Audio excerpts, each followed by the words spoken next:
Shalom,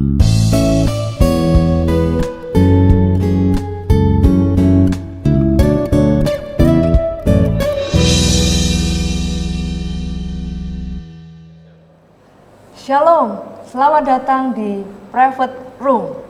Kali ini kita akan melihat kuasa Tuhan dinyatakan dengan tema menang atas kanker.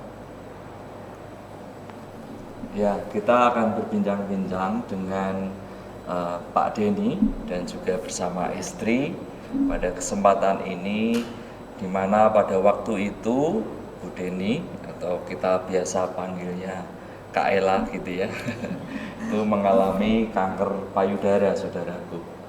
Dan kita boleh menyaksikan dan juga mendengar kesaksian beliau bagaimana menang terhadap kanker itu, dan biarlah itu menjadi berkat bagi setiap kita.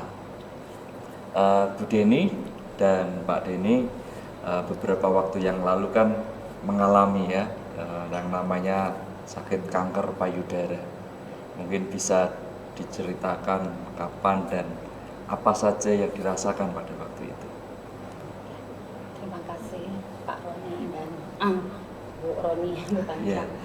Ya, kejadiannya itu sekitar tahun 2011. 2011 itu sebelumnya saya sudah ngerasain sakit, lalu tapi saya belum berani cerita ke suami. Terus saya pergi ke dokter sendiri. Nah, di rumah sakit itu saya dirujuk untuk saya mamografi gitu. Lalu mau nggak mau saya harus cerita ke suami ya. Akhirnya saya cerita, terus kami sepakat, kami ke Elizabeth, saya mamografi. Dari hasil itu saya sempat share ke Bu Utri ya. Bu Utri kan dokter. Saya share, lalu Bu Utri saya juga share ke Bu Sinta. Lalu Bu Sinta, hasil foto saya itu dikasihkan ke, masih ada keluarga yang ahli radiologi. Nah, dari situ saya disuruh untuk ke dokter yang lebih spesifik lagi ya.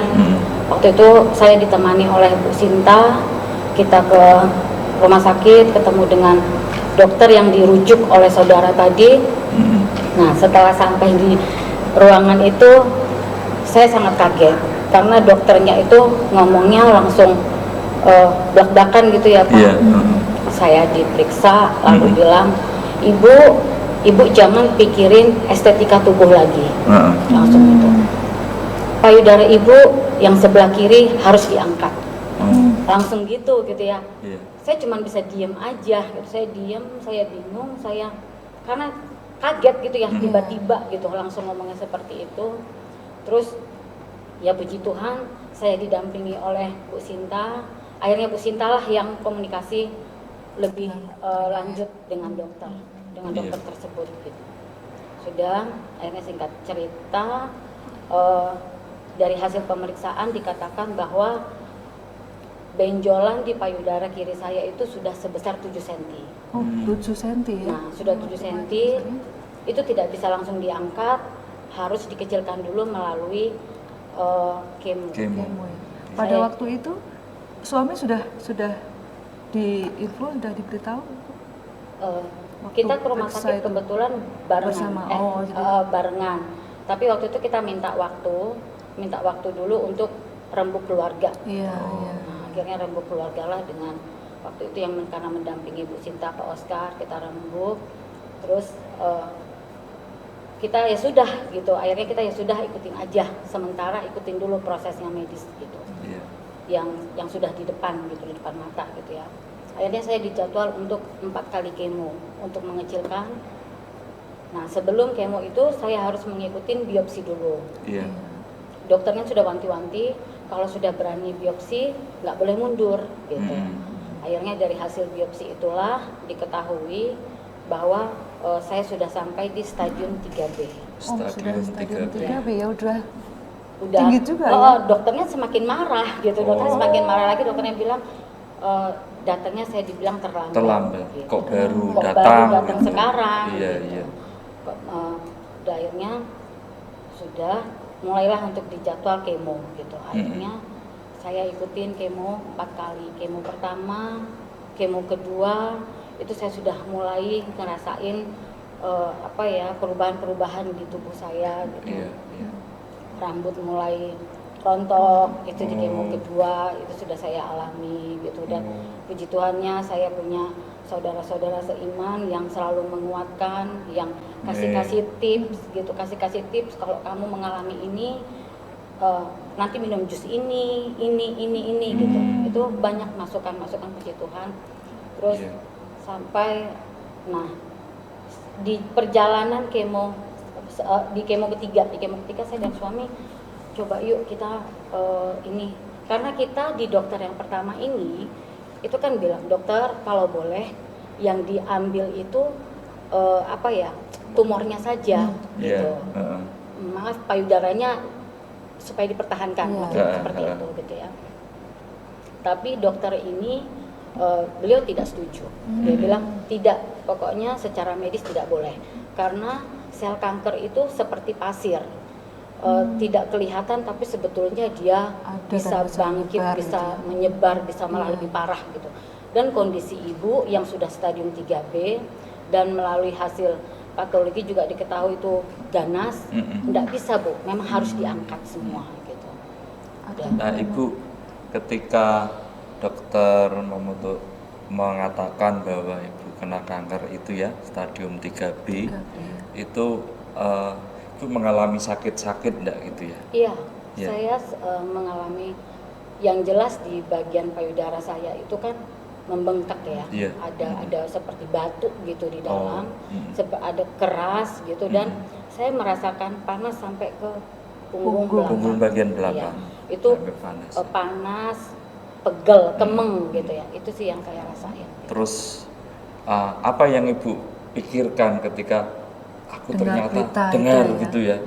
Yang muncul dalam pikiran Ibu gimana itu? Atau perasaannya gimana Ibu? Ya, perasaan saya itu Pak? Saya sedih, anak saya masih kecil-kecil, yang nomor 2 masih 6 bulan. Terus ya sebanyak ya, suami, keluarga gitu ya. Terus ya, tapi Tuhan, saya serahkan semuanya kepadamu. Saya gitu aja, saya mau berserah penuh, pokoknya ngikutin Tuhan. Kau mau bawa saya kemana, saya ikutin. Saya sih seperti itu waktu itu gitu ya. Sampai akhirnya kita sama suami coba yuk kita coba ke dokter lain gitu. Akhirnya kami usahakan lagi, kami second opinion, kami ke dokter ke rumah sakit Elizabeth. Kalau yang tadinya kan saya di rumah sakit Logorejo ya itu ya. Nah di situ kita ketemu dokter yang kebetulan juga anak Tuhan, ya dokter Beni waktu itu. Semua hasil dari Logorejo saya bawa dan kita sampaikan gitu keinginan hati kita, kalau bisa yang diambil itu sel-sel kankernya saja gitu. Terus dokternya bilang kalau secara medis memang nggak bisa Bu, tapi kita juga percaya. Nah yang kita itu merasa nyaman, damai sejahtera dengan dokter Beni ini, dia mengatakan bahwa di atas saya ada Tuhan. Nah kalau bapak sama ibu memang sudah sepakat mau seperti itu, saya dukung. Gitu. Ya ketika juga tentunya kan Pak Denny juga mendengar ya, mengerti, wah istri saya kena kanker gitu ya. Kemudian apa yang Bapak rasakan gitu ya, dan pikirkan tentunya mungkin sebagai suami. Gimana Pak Denny? Perasaan saya dunia gelap. Kita 5 tahun tunggu anak. Ya. Lalu setelah Tuhan kasih, 2 dikasih, kok justru ibunya mau diambil nih kelihatannya. Sepertinya saya berpikirnya ini udah kematian. Kanker itu saya tahu kan adalah penyakit pembunuh nomor 2 di dunia di saat itu ya. Jadi apalagi stadiumnya udah 3B gitu ya. Ganas. Wah saya pikir wah dunia sepertinya gelap. Gitu. Memang kalau apa namanya ya kadang-kadang ketika misalnya cerita sama orang dunia ya, orang dunia, udah nanti kan bisa menikah lagi, gitu ya. Tapi kan itu bukan satu jawaban, gitu. Ya kan. Saya berpikirnya adalah selaku anak Tuhan, kok ini, gitu. Kok ini ya, kok begini, nah, gitu ya. saya mikir anak-anak saya nanti bagaimana, ya kan, tanpa dampingi istri, ibu, gitu ya. Terus juga usaha juga waktu itu memang sedang mulai agak menurun, ya kan. Jadi wah sepertinya gelap lah. Pikiran macam-macam masuk gitu ya. Pikiran macam-macam gitu ya. Gitu. Jadi ya memang ya itu sepertinya seperti nggak siap. Ya, seperti nggak siap gitu loh untuk menerima seperti itu. Pengen rasanya itu pengen nantang Tuhan itu. Kok ini gitu. Kok ini gitu loh. Janjinya kok nggak seperti ini tapi kok begini gitu. Begini, Beda begitu ya. Iya, beda. Pengen teriak saya sebetulnya gitu. Tapi nggak tahu mau teriak di mana gitu. Nah, itu yang saya rasain seperti itu. Satu sisi melihat mendengar kondisi itu juga down, tetapi satu sisi juga sebagai suami harus mendukung istri begitu ya. Mendukung istri, harus seperti berpura-pura ya kan, karena kan penyakit ini kan memang si pasien itu kan harus merasa sukacita. Jadi dia memang benar lah firman Tuhan katakan kan memang semuanya kan dari pikiran juga ya. Semangat yang patah katanya keringkan tulang ya kan. Jadi saya harus menyemangati orang yang saya sendiri juga sedang membantu untuk saya sendiri untuk semangat. Gitu. Itu suatu pekerjaan yang sulit menurut saya gitu. Ya untuk menyemangati dia saya harus berpura-pura, ya kan, selalu tertawa, udah nggak apa-apa gitu kan. Walaupun memang saya bilang tapi ketika kita berbicara serius ya istri saya tanya kira-kira bagaimana pendapat dokter, itu katanya diangkat semua. Oh enggak. Saya bilang, kalau soal itu, saya tetap patokan adalah kamu sempurna diberikan oleh Tuhan kepada saya. Kamu diambil pun harus sempurna. Saya bilang, kalaupun kamu diambil, kamu harus sempurna. Nah, itu yang saya pegang. Itu yang saya teguh kalau soal itu. Yang saya tangkap sih mungkin bukan berpura-pura ya. Bagi kita semua ya, pemirsa. Menurut saya bukan berpura-pura, tapi sedang mengupgrade ya. Bahwa sekalipun saya sedang sedih, sekalipun saya sedang down, tetapi saya harus tetap semangat. Saya harus menyemangati pasangan hidup saya. Nah mungkin itu ya yang sedang kita sedang nyatakan. Dan memang terjadi ya sehingga dengan akhirnya bisa melewati itu ya Bu Erla ya. Jadi dengan sukacita, dengan semangat, dengan dukungan suami bisa melewati prosesnya kemo itu tadi ya. Bagaimana itu proses kemo yang Bu Erla dan berapa lama itu Bu kemonya?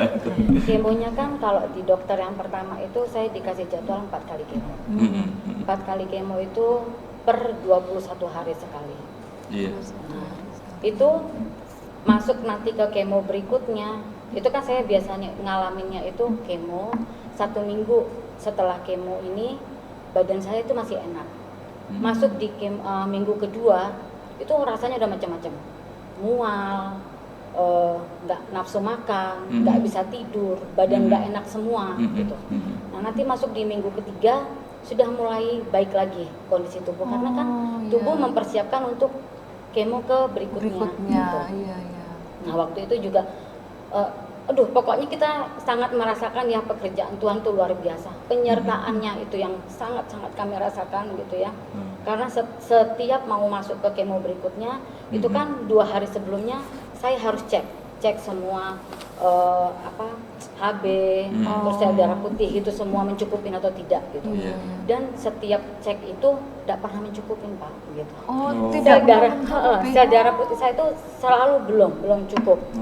Terus suster di rumah sakit itu bilang, Bu, kalau ibu suntik sel darah putih itu bayarnya mahal gitu. 1 juta sekali suntik. Sekali suntik sel darah putih waktu itu gitu ya. Waktu itu ya. Nah, jadi ibu bisa lakukan, bisa bantu dengan ini Bu, dikasih tahu lah menu-menu gitu ya. Terus yang sangat saya lakukan itu jadi setiap malam itu saya godok itu telur ayam kampung. Itu saya pisahkan putihnya sama kuningnya, yang diambil putihnya saja. Putihnya saja ya. Itu minimal 10 sehari. Iya 3 hari menjelang kemo berikutnya itu kan. Nah itu saya godok itu saya gado gitu aja. Itu setiap hari makan Setiap itu? hari jus beet itu pokoknya saya harusnya Tuhan tolong saya gitu, tolong saya untuk saya bisa makan ini semua gitu. Sekalipun mungkin bosen gitu ya Bu, tapi mengusahakan gitu ya.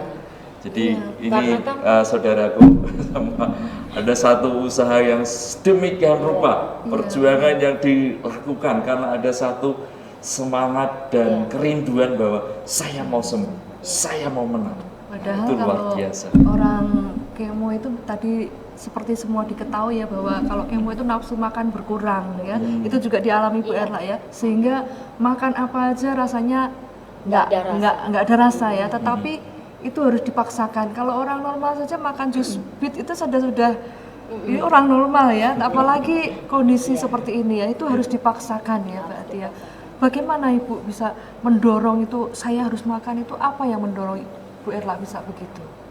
Iya, semangat ya, saya pikiran saya mau sembuh buat anak saya, Amin, buat suami saya. amin. Oh Terus itu ya, Tuhan, luar biasa. saya percaya masih banyak yang bisa saya kerjakan gitu ya, untuk memuliakan nama Tuhan gitu.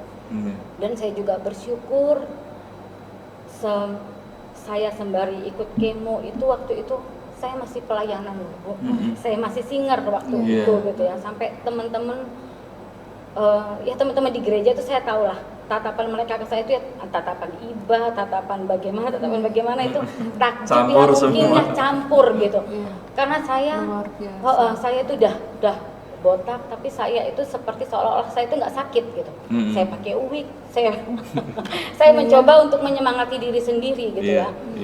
Saya masih bisa kok gitu. Dan itu tadi puji Tuhan tadi ya, balik lagi ke yang kemo tadi, itu saya konsumsi itu semua sampai tiba waktunya untuk kemo pagi-pagi itu dicek ulang lagi kan. Dan selalu puji Tuhan lolos. Setiap proses kemo itu sampai 6 kali kemo gitu. Akhirnya dari dokter yang pertama kasih 4 kali kemo. Nah, selesailah ini 4 kali kemo, kita kan langsung pindah ke dokter yang satunya tadi. Nah, dokter yang kedua ini kan kasih saya 2 kali kemo lagi. 2 kali kemo lagi. 2 kali kemo lagi sambil kita evaluasi ya Bu gitu. Sudah ya. Ya prosesnya itu gitu ya, tapi saya percaya Tuhan beri saya kekuatan. Amin. Tuhan sertai saya waktu itu karena saya juga masih melayani Dia Bu. Gitu. Luar biasa ya, masih saya ingat sekali itu Om Wawan itu kalau waktu latihan sampai ngangkatin kursi, ini Kak Erla duduk gitu. Ini terus saya juga masih ingat sekali waktu itu Pak Christian datang ya di Setiabudi, bengong gitulah saya di tangga gitu ya, mungkin ya antara kasihan, antara bingung, antara ini, tapi kok ini ibu masih semangat gitu. Padahal itu kondisi tubuh pasti tidak seperti orang normal ya, lemah juga, ngalami begitu juga ya. Ngalami, sangat luar ngalami, biasa, gitu. tetap semangat untuk melayani Tuhan ya. Dan yang selalu saya perkatakan memang saya percaya kuasa perkataan itu ada. Amin. Selalu saya perkatakan setiap saat, setiap saya bangun, setiap saya menyembah Tuhan, saya katakan sel kanker, apapun namamu, kanker atau apapun kondisimu, ganas atau apapun, kalau kau memang masih ada di sini, aku perintahkan untuk tidak berkuasa merusak bagian-bagian tubuhku yang lain. Itu selalu saya perkatakan gitu. Setiap waktu saya perkatakan, saya pasti sehat. Saya pasti akan, kondisi tubuh saya pasti akan normal kembali. Itu saya perkatakan selalu. Memperkatakan kesembuhan bagi tubuh kita setiap hari, setiap waktu. Itu yang dilakukan oleh Bu Erla, saudaraku yang dikasih. Juga kita dengar bahwa pada waktu itu sedang proses begitu, anak juga sakit ya Pak, Bu. Gimana tuh Pak perasaannya? Jadi sedikit ini ya, saya melihat dalam perjalanan kami itu juga kan kita ngikutin prosesnya. Saya sambil juga lihat bagaimana Tuhan betul-betul luar biasa ya, melalui kita menjalani prosesnya. Kemo 4 kali itu jujur pasti setiap orang akan bertanya juga adalah biaya. Iya. Nah, pasti itu yang dipikirkan juga, gitu ya kan. Walaupun proses jalan, tapi Iya. biaya juga Iya, pasti. betul. Nah, itu pasti Betul, menjadi salah satu yang menjadi orang mau maju atau mundur, Iya. kan gitu. Nah, lalu sejak awal itu sudah dikasih tahu, itu jumlahnya cukup wow, sekali kemo. Iya. Kalau 4 kali itu diikuti, paling nggak bisa beli 1 mobil Wow. biayanya. Iya. Tetapi waktu prosesnya, ya entah bagaimana, ya dokter juga bantu melalui Yayasan Kanker, Iya. sehingga yang tadinya besar, Mm-mm. 1 kali kemo itu hanya kita membayar sekitar hanya 10%. Oh, luar biasa ya. Jadi 90% didiskon oleh Tuhan. Puji Tuhan. Luar biasa itu. Menurut saya itu perjalanan yang luar Iya. biasa. Ya. Lalu waktu kemo pertama, terus kan periksa dulu sebelum kemo kedua itu, sebelum cek itu selalu periksa dulu. Jadi seperti check up dulu gitu. Iya. Iya. Dokternya udah langsung bingung. Mm. Kok ini langsung ngecil Oh, ada dengan proses. obat kemo yang sederhana, Iya. sangat sederhana. Amin. Lalu kok luar biasa hasilnya. Iya. Gitu. Nah ini udah yang kedua. Mm. Ya. Nah lalu yang ketiga, saya melihat istri saya juga semangat, Iya. ya. Amin. Nah, terus juga kita selalu doa, Iya. ya. Saya juga tumpangin tangan, ya. Saya bilang kamu boleh tetap ada di situ, tidak apa-apa, tetapi kamu tidak boleh bekerja sama sekali, kamu tidak berkuasa sama sekali, ya. Dan terus seperti itu sampai mau dikasih surat untuk ke meja operasi, ya. Saya bilang enggak, ini bukan jawaban dari Tuhan menurut saya, gitu. Kita ke dokter yang lain kita coba. Nah, di rumah sakit Elizabeth ketemu sama dokter Denny, dokternya sendiri pun bingung. Bisa dengan obat kemo seperti ini bisa begini hasilnya. Oh, ini luar biasa. Dokternya pun Dokternya ikut pun bingung. terkejut Iya, terkejut. karena ada pekerjaan Tuhan menyertai itu ya. Iya, Luar itu biasa. luar biasa menurut saya. Nah, di Elizabeth itu dia bilang kalau saya melihat perkembangan seperti ini kemungkinannya bisa, Pak. Seperti yang Bapak Ibu minta. Kita kan mintanya hanya tumornya saja diangkat. Iya, iya. Nah, kita ikutin dulu, kita bikin lagi 2 kali kemo. Iya.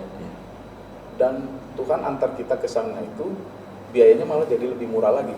Wow. Ya itu luar biasa lagi ya. Jadi Pertolongan Tuhan, pertolongan Pak, Tuhan ya. ya luar biasa ya melalui prosesnya. Ya walaupun kita harus berjalan sepertinya berat gitu, Iya, tapi iya. bagaimana Tuhan menuntun ya Amin. yang luar biasa gitu loh. Iya. Dan di tengah perjalanan itu anak divonis dokter ada kelenjar getah bening di dagu. Ya, di dagu. Tadinya kita pikir itu gondok ya. Gondok Oh, iya. biasa gitu ya. Nanti Kasih kempes tahu, sendiri. gitu kan. Wah, ternyata enggak. Oh. Hasil dari dokter adalah ini kelenjar getah bening. Nah, dia kasih obat kalau 5 hari, Pak, ini enggak kempes, memang satu-satunya adalah meja operasi. Nah, yang lebih menyakitkan dokter yang nanganin istri kok nanganin anak juga. iya. Sampai dokternya juga kasihan seperti tadi istri bilang biayanya dokternya sendiri juga nggak mau akhirnya gitu ya. Karena mungkin kasihan. Iya, iya. Gitu. Wah, perasaannya gimana tuh Pak Denny? Wah, rasanya luar biasa. Uang istri saja saya merasa udah gelap, apalagi datang lagi anak gitu kan. Rasanya udah gelap berputar-putar nih. Gitu ya. Wah, rasanya luar biasa sekali. Ya, loh kok begini lagi gitu loh. Apa ini ya gitu loh. Ya, tapi saya ingatnya itu adalah ketika Daud ketemu dengan Goliat yang begitu besar, tinggi, peralatan senjatanya lengkap, dia hanya dengan umban ya, dengan batu kecil, dia kecil sekali gitu, tapi luar biasa ya. Saya pikir ya saya harus tiru itu, gitu kan. Saya harus kuat, gitu kan, dan kita tiap malam doa sama Tuhan, sampai saya bilang Tuhan berikan apa namanya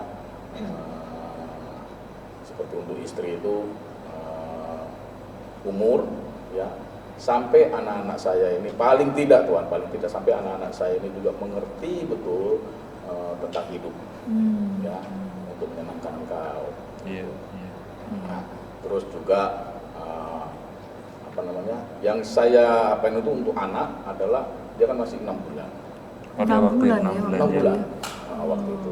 Kalau dia dioperasi, namanya anak bayi, kalau sakit pasti yang tahu dia kan nangis saja.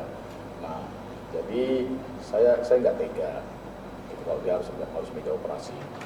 Nah, terus coba cari alternatif lain apa gitu kan, sepertinya nggak pas ya kan. Nah, ya udah saya berserah sama Tuhan lah. Istri saya mendesak, nah ini gimana untuk netan? Ya, di samping dia aja belum selesai, dia udah nanya lagi masalah netan ya kan. Waduh, netan ya sudah gini aja, saya bilang. Memang itu satu pernyataan iman yang sangat luar biasa menurut saya. Saya bilang, saya mencintai dia, saya mengasihi dia. Tapi kalau Tuhan lebih mengasihi dia, kalau Tuhan mau ambil. Itu saya bilang. Dan itu sangat berat memang. Pernyataan iman saya sangat luar biasa. Silahkan berat mengatakan demikian. Tapi, ya, saya bilang, kalau Tuhan mau ambil. Kalau Tuhan memang lebih mengasihi dia. Ya, itu pernyataan iman saya. Dan itu yang luar biasa juga menurut saya.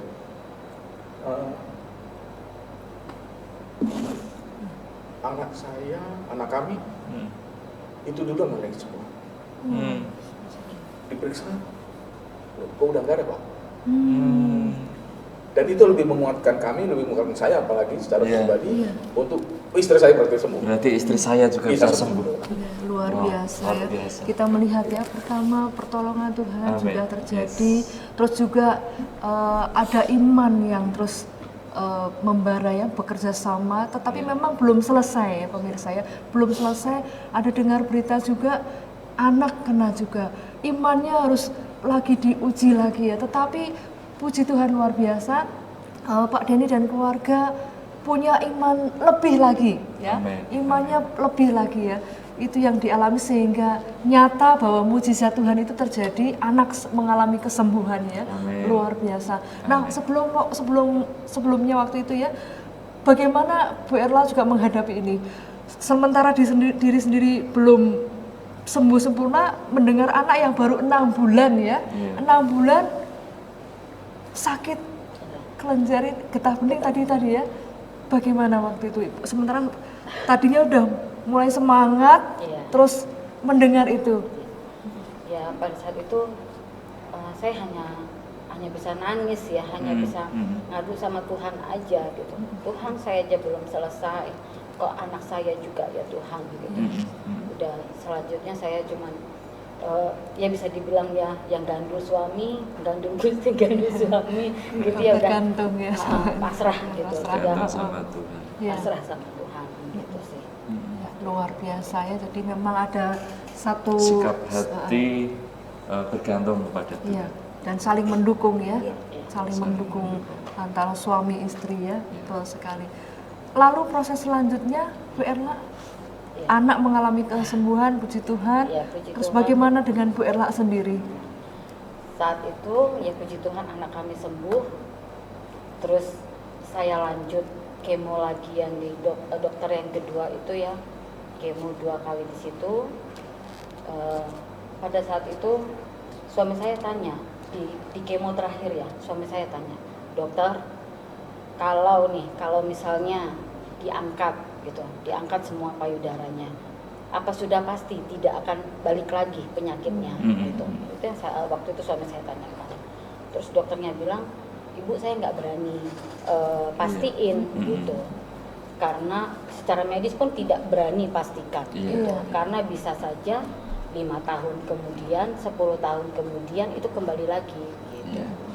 Akhirnya dari situ suami saya ambil sikap yang waktu itu ya Pak ya, karena kan kita sudah selesai nih kemo, udah selesai kemo ke-6, saya dapat surat lagi kan dari dokter yang kedua untuk masuk meja operasi. Kalau tadi dokter yang pertama kan itu surat kita tinggalin gitu aja. Gitu. Nah dokter yang kedua ini kita dapat lagi surat untuk masuk meja operasi untuk diambil sel-sel tumornya tadi. Akhirnya udah suami saya di rumah itu, kamu gimana gitu. Pokoknya kalau saya begini, suami saya bilang, dokter aja nggak berani jamin itu nggak akan balik lagi gitu. Ya sudah, kita pasrahkan aja semua sama Tuhan, kita serahkan sama Tuhan, tinggalkan itu operasi. Suami saya seperti itu. Saya bingung gitu ya, gimana ya Tuhan, gimana ya Tuhan. Terus mungkin suami saya juga karena nggak saya bingung akhirnya, tapi semua kembali ke kamu, karena kamu yang mengalami, kamu yang menjalani. Kalaupun kamu memutuskan untuk dioperasi, saya tetap dukung. Suami saya waktu itu bilang begitu. Tapi kalau kamu mau ikut iman saya, ikut, yuk kita sama-sama doa, kita minta sama Tuhan. Amin. Akhirnya sampai berapa hari kemudian saya doa, saya bilang sama saya, iya Pak, aku ikut kamu. Yes, amin. Dan sudah, itu ya dokter kita tinggal gitu juga gitu ya, kita tinggal gitu aja sampai 3 bulan kemudian. Saya dan suami datang ke dokter Beni ini. Datang, dokternya kaget gitu. Kan saya datang dengan topi-topi yang biasa, Bu Haji gitu ya. Dokternya kan juga orangnya bercandaan ya. Bu Haji kemana aja gitu. Kok udah semakin sehat? Dikirain saya berobat ke Penang. Atau pokoknya dikira saya berobat ke luar negeri gitu. Kan kok nggak datang lagi untuk operasi gitu kan. Terus setelah dicek dokter, terus, enggak dokter, waktu itu sudah kami tinggalin gitu aja. Ini kesini mau minta tolong dicek. Ya, ayo Bu silakan. Akhirnya dicek, dokternya bingung gitu loh Bu, ini kok nggak ada apa-apa lagi. Wow, puji Tuhan ya. Kok nggak ada apa-apa Bu, ini benar Ibu nggak berobat kemana-mana. Ini benar Ibu nggak ke luar negeri atau kemana? Enggak dokter, enggak. Habis dari dokter terakhir itu sudah kita sama suami sepakat udah berdoa aja.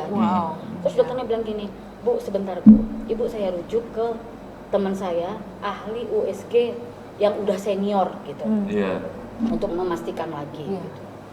Udah akhirnya saya dirujuk karena kan dulu itu sel kankernya itu sudah sampai ke kelenjar ke bagian ketiak, udah sampai kemana-mana gitu ya. Terus akhirnya sama dokter yang sudah sepuh itu, saya lupa namanya, saya dicek itu pakai bahasa Jawa, iki opo sing meh digoleki, ngomongnya gitu gitu loh. Jadi apa yang akan apa dicari yang gitu dicari ya? Apa lagi? yang Mungkin mau ada dicari, ya. nggak ada apa-apa. Loh dokter, cek lagi dokter, diulang lagi. Saya kan gitu kan. Iya Bu, bener ini nggak ada apa-apa. Di ketiak saya dokter tolong dicek lagi gitu ya. Tuhan dia bilang, Bu ini udah nggak ada apa-apa gitu. Kalaupun ada nih di bagian payudara itu mungkin benang waktu saya di biopsi itu, karena kan dokternya udah yakin banget gitu kalau saya akan dioperasi. Jadi mungkin dia juga mengerjakannya kan tidak terlalu rapih gitu ya. Waktu biopsi itu gitu. Udah ya intinya dokter ahli USG itu bilang, Ibu ini tidak ada apa-apa. Wow, luar biasa ya. Jadi iman pada yang akhirnya sembuh. Luar biasa saudaraku. Tanpa operasi oleh, berarti ya, tanpa tanpa operasi. Luar biasa. Jadi tadi saya mendapatkan pembelajaran tadi bahwa suami istri bersepakat saling mendukung. Saling mendukung, dan kemudian saya ingat firman Tuhan bahwa 2-3 orang ya, dia sepakat dalam nama Yesus, apa saja yang diminta diberikan. Dan saya mendengar kesaksian sebagai perwujudan firman Tuhan itu pada Pak Denny dan Bu Ella. Nah, dari pengalaman mengalami kesembuhan dari kanker dan juga anak mengalami kesembuhan, makna hidup apa atau pembelajaran apa yang Bapak Ibu dapatkan dan mungkin bisa juga menjadi berkat bagi para pemirsa yang menyaksikan dan mendengar kesaksian Bapak Ibu Saudara. Iya, kalau saya pribadi ya, apapun yang Tuhan izinkan terjadi, sakit penyakit atau apapun itu, kita tidak perlu takut, gitu ya. Kita tidak perlu takut. percaya kalau kita menghadapinya bersama-sama dengan Tuhan, pasti kita akan mengalami kemenangan. Amin. Amin. Amin. Itu yang sangat-sangat saya rasakan, dan memang harus semangat ya, semangat untuk melawan, melawan apapun yang kita hadapi saat ini. Yang mungkin kondisi yang tidak mengenakan, kita semangat menghadapinya, percayakan sepenuhnya kepada Tuhan. Amin. Dan percaya Tuhan pasti bekerja yang terbaik buat kita. Amin.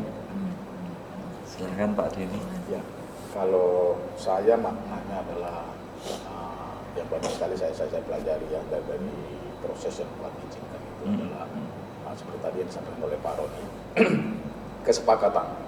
Ya, sepakat, dua orang yang sepakat itu luar biasa.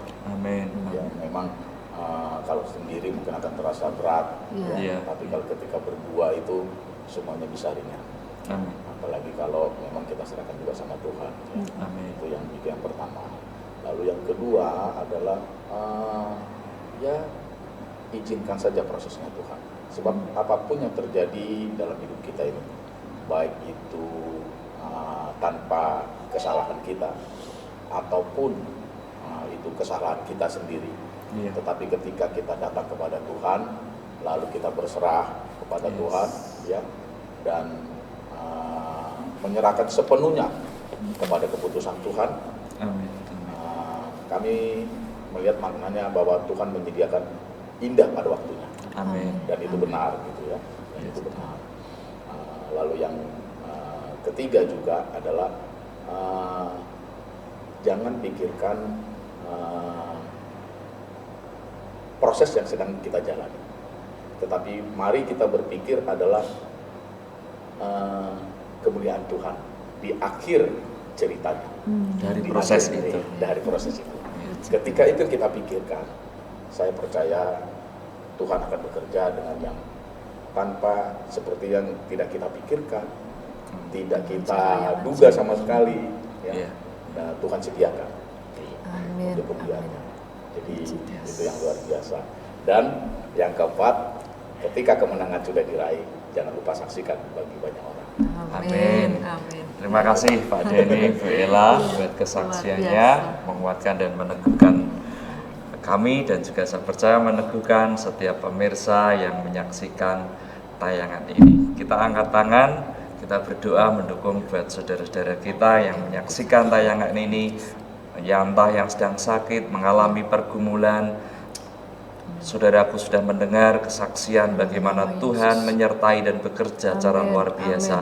Itu juga setiap kita boleh datang kepada Tuhan dan mengalaminya di dalam nama Yesus Kristus. Untuk setiap kita mengalami pengalaman-pengalaman pribadi bersama dengan Tuhan, dan sungguh kita menikmati Tuhan yang luar biasa atas hidup kita di dalam nama Yesus. Terima kasih Tuhan Yesus. Haleluya. Amin. Saudaraku, sampai bertemu kembali dalam private room. Tuhan Yesus memberkati.